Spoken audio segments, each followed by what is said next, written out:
Salutations à tous, frères et sœurs, c'est toujours le frère Constant, Motati Timbe, toujours dans la continuité des messages et des exhortations par la manifestation de la grâce de Tété Loba, créateur unique et véritable, et par la permission du seul enseignant mandaté à notre époque, notre Mouledi Zulu Lasson. Nous allons encore aller dans Kalatambale, Bible, la véritable histoire de l'homme noir, la véritable histoire de l'humanité, car tous les patriarches, les matriarches, les prophètes, les prophétesses étaient tous des noirs, car la spiritualité est une question de race.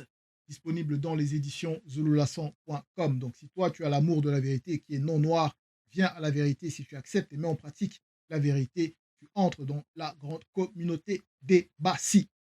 Donc, nous allons aller dans le livre de Dina. Dans le Bible classique falsifié, ils ont donné donc, le faux nom de Samuel. Donc, son véritable nom, c'est Dina, qui signifie le nom en Douala ancien, qui est la langue originelle. Donc, nous allons aller au chapitre 27, du verset 7 au verset 11. Donc, le titre du chapitre 27, c'est le corps spirituel de Tondor. Et on va comprendre par rapport au chapitre euh, euh, euh, suivant, c'est-à-dire par rapport au pain consacré, donc du verset 7 au verset 11, dont nous avons la grâce de pouvoir lire pour cette exhortation, qui est le pain consacré. Donc, nous savons d'abord que le livre de Dina, donc Dina qui était donc ce juge exceptionnel, dont le titre même du livre c'est Juge exceptionnel et rétablissement du nom pendant la rupture. Donc, j'ai eu beaucoup d'enseignements par rapport à notre Mouledi, de ce que Dina il a manifesté comme puissance, qu'il a déployé comme juge pour pouvoir sortir, extirper donc, le peuple dont il avait en charge, dont il avait la responsabilité pour les faire sortir de l'anti-vérité. Et ici, donc, par rapport donc, à l'histoire de Dina, il y a eu donc l'histoire de Nyongi, il y a aussi l'histoire de Tondo, dont ils vont nommer David dans les bibliothèques classiques. Et son véritable nom, c'est Tondo. Donc ici, donc, c'est le pain consacré.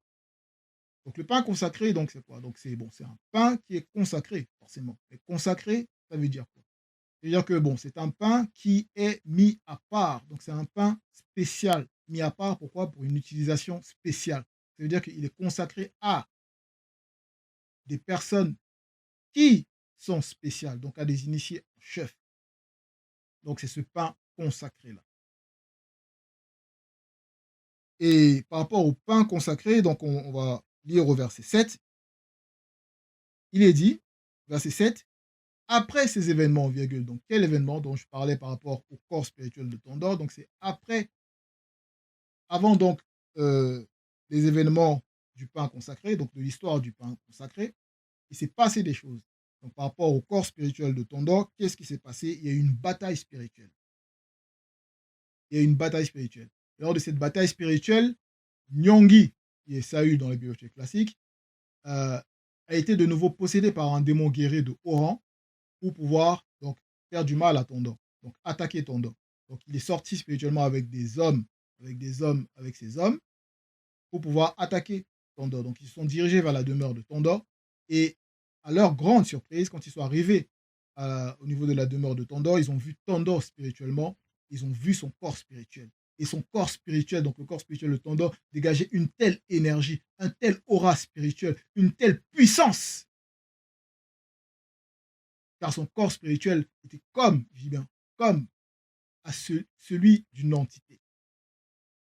Quand on voit la description dont vous pouvez voir en vous procurant à la Tambale Bible, donc, dans le chapitre Le corps spirituel de Tondor, quand on voit la description de son corps spirituel, on sent que c'est un tout autre niveau. Là, il avait une puissance, une telle puissance que dès que Nyongi et ses hommes ont vu cette puissance-là, ont vu son corps spirituel, ils sont partis, ils ont pris la fuite. Ils ont eu une terreur, ils étaient terrifiés, ils sont partis. Donc on voit déjà le statut que Tondor, là, ici, il avait, avant les événements du pain consacré. On voit déjà la dimension spirituelle par la grâce du Verbe qu'il avait accédé, donc son élévation spirituelle. Donc par rapport au pain consacré, donc, verset 7, on relit, je relis. Après ces événements, il arriva, durant la chaleur du jour, que Tondor se trouva avec 3 de ses amis près d'une rivière dans un village connu par les initiés, virgule, suite à un jeûne qui avait duré 3 jours. Donc là, on va rentrer maintenant dans la dimension du jeûne par rapport à la compréhension. Parce que le jeûne, c'est pas selon ce que les pseudo-religieux, ils vont essayer de faire. Ils vont parler du carême, ils vont parler du ramadan, ils vont parler de toute autre forme de jeûne, voilà, bref. Ou des pseudo-scientifiques qui vont essayer de venir expliquer que oui, naturellement, ben, quand on ne mange pas, en fait, on jeûne et quand il y a on va manger à midi, on va se restaurer. Là, on va déjeuner, c'est pour ça qu'on va pas ils vont parler de vont dire: «Oh, on va déjeuner» et que ce jeûne-là, voilà, ça répare le corps, voilà. Mais non, c'est pas ça. Ils ne comprennent pas réellement la véritable notion du jeûne, car le jeûne est avant tout spirituel. C'est d'abord tout spirituel. Donc, on va aller dans le livre de Wonja, chapitre 56, du verset 4 au verset 7, où on va lire.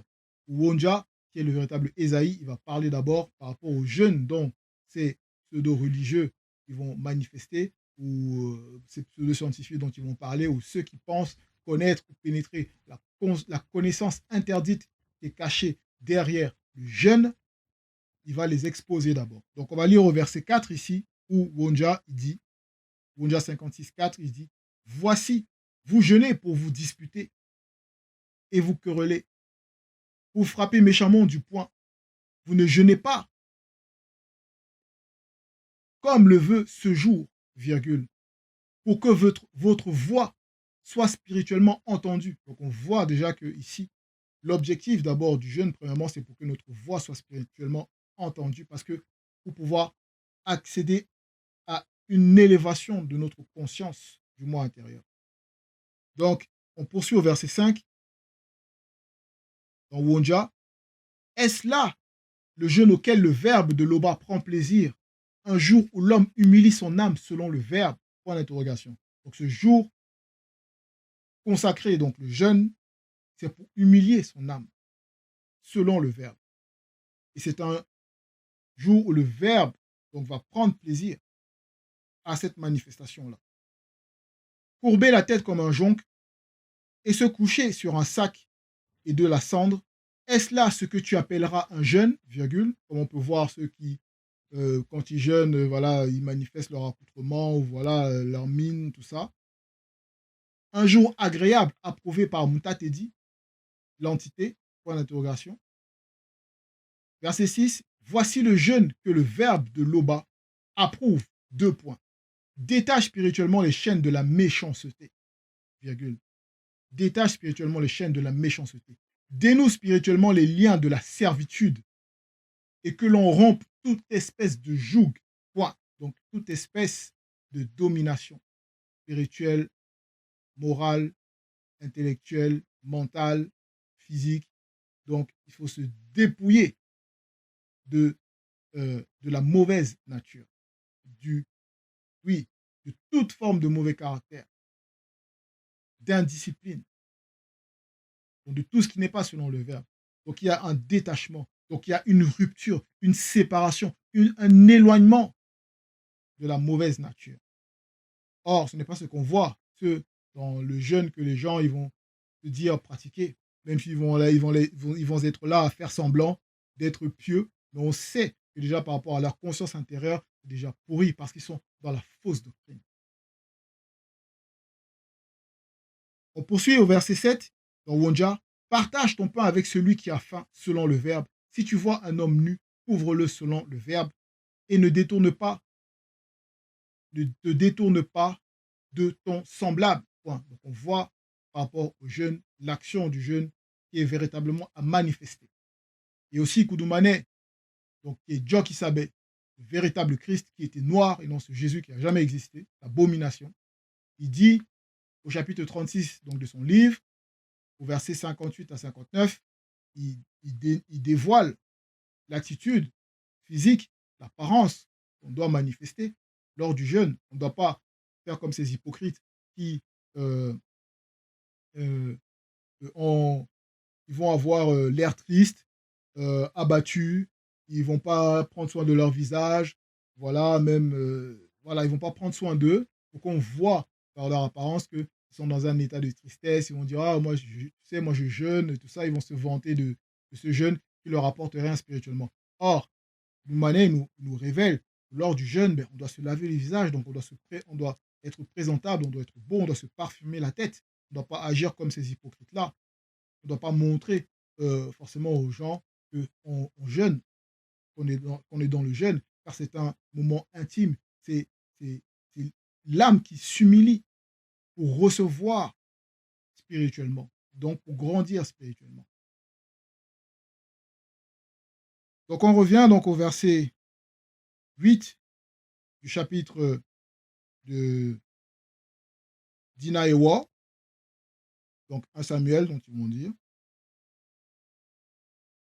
Verset 8, il est dit, quand ils eurent faim, donc après donc ce jeûne où Tandor et ses trois amis sont passés par comme une sorte d'initiation, oui, de sanctification, de purification.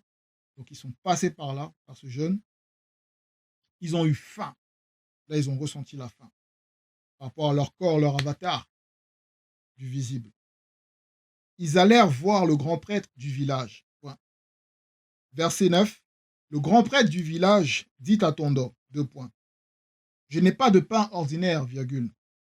Il n'y a ici que du pain consacré. Point. Car quand il a vu donc Tandor venir avec ses amis, donc il leur a dit, mais je n'ai pas de pain ordinaire.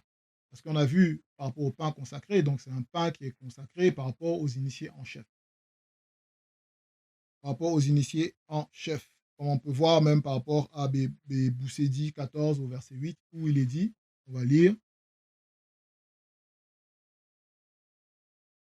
c'est sur cette table qu'on placera les pains consacrés aux initiés en chef.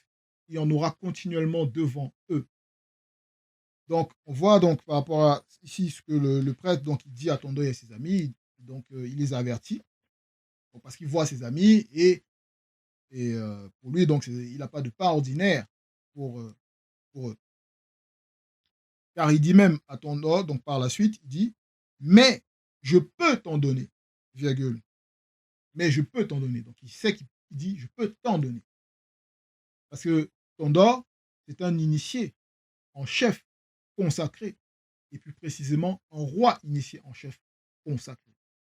Et on va voir après par rapport à l'initié en chef consacré. Donc il dit, mais je peux t'en donner, virgule, si du moins, donc il manifeste donc ici une condition.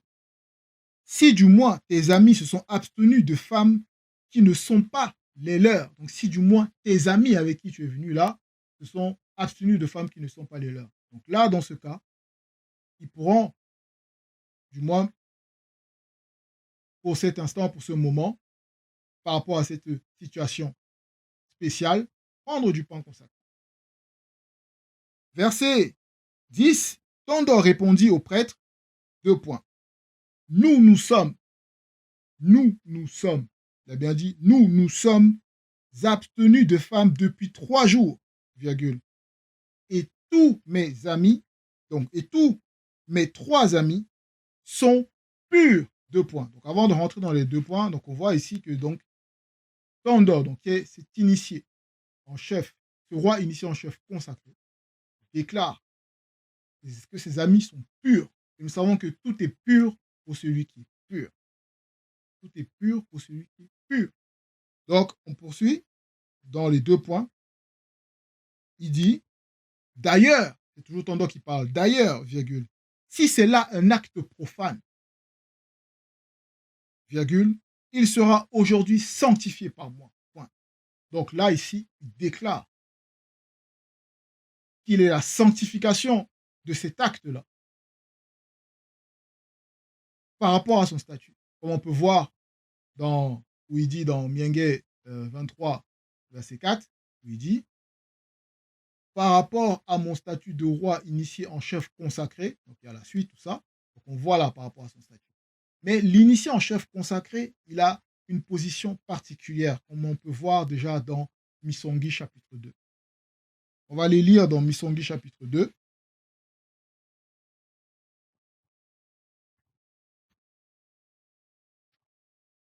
Alors, où c'est le rôle particulier des initiés en chef consacré. Donc à la page 116. Vous les dit, les initiés en chef consacré auront la responsabilité de la demeure sacrée où sont déposés le témoignage de l'alliance et de tout ce qui est sacré. Donc, ce qui est consacré, et déjà, c'est donc consacré, donc il y a sacré. Donc ici, par rapport au pain consacré, donc là, ici, Tandor, par rapport à son statut, donc il prend sa responsabilité par rapport à tout ce qui est sacré. Et il dit, si là est un acte profane, ce qu'on fait, sachant que mes amis, ils sont purs, donc ils sont sans faute, on vient de passer par donc, ce jeûne, cette purification pour élever, transcender encore la conscience. Donc il va déclarer, il va sanctifier cela. Donc il va purifier l'acte si c'est profane. Il dit, ben si, à considérer que si. Car notre Mouledi lui-même, il nous dit des fois, il est la sanctification du blasphème. Car il a ce statut-là qui purifie, qui sanctifie. C'est lui qui déclare, qui décide ce qui est bien et ce qui n'est pas bien. Parce que c'est un initié en chef consacré. Donc c'est un rôle particulier et terrifiant de l'initié en chef consacré. Au verset, au verset oui voilà, je vais relire. Tandor répondit au prêtre, nous nous sommes abstenus de femmes depuis 3 jours et tous mes 3 amis sont purs. 2 points. D'ailleurs, si c'est là un acte profane, il sera aujourd'hui sanctifié par moi. Verset 11, alors le grand prêtre lui donna du pain consacré. Donc là, le grand prêtre, il a compris par rapport à ce que Tandor il a dit, par rapport à ce qu'il est entré, il a ouvert la porte par rapport à ce mystère-là, de la puissance particulière qu'a l'initié en chef consacré par rapport à la sanctification. Donc, c'était l'exhortation, frères et sœurs, Loba était créateur unique et véritable et toujours glorifié. Ainsi soit.